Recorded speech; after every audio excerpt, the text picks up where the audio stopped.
আচ্ছা, আমরা এখন আরেকটা কফি তৈরি করবো, আইস কফি। সেটা হচ্ছে কি আইস ভ্যানিলা লাতে।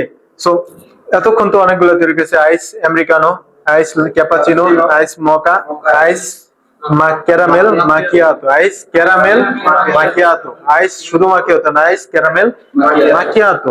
সো এখন কি হবে? Ice vanilla latte, ice vanilla latte. So first of all আপনাকে কি করতে হবে, যে 30 ml কি syrup? Vanilla syrup. 30 ml vanilla syrup নিব। এরপর কি? এরপর রেসিপি আপনারা জানেন, আইস।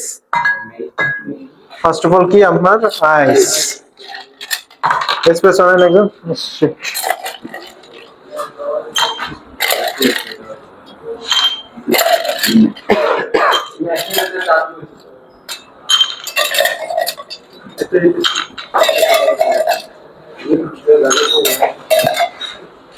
এরপর কি?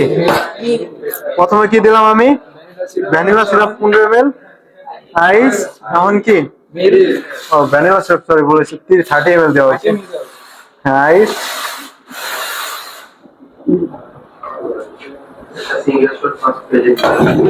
এরপর কি যাবে? এসপ্রেসো।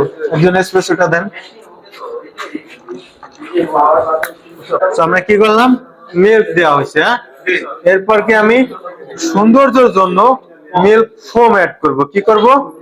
Milk foam. এটা কিন্তু পুরোটাই অপশনাল, এটা কিন্তু অপশনাল।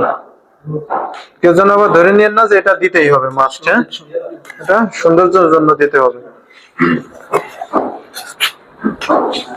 ওকে,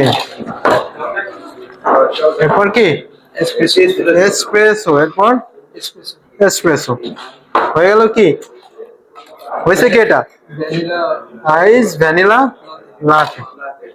সো এরপরে প্রতিটা ফ্লেভার কফি ঠিক একই ভাবে, যেমন আইস হ্যাজেলনাট লাতে, আইস ক্যারামেল লাতে, আইস পিস্তাচিও লাতে, আইস জাফরান লাতে, সবগুলাই প্রসেস টোটালি সেম, এটার মতো। ক্লিয়ার? ওকে।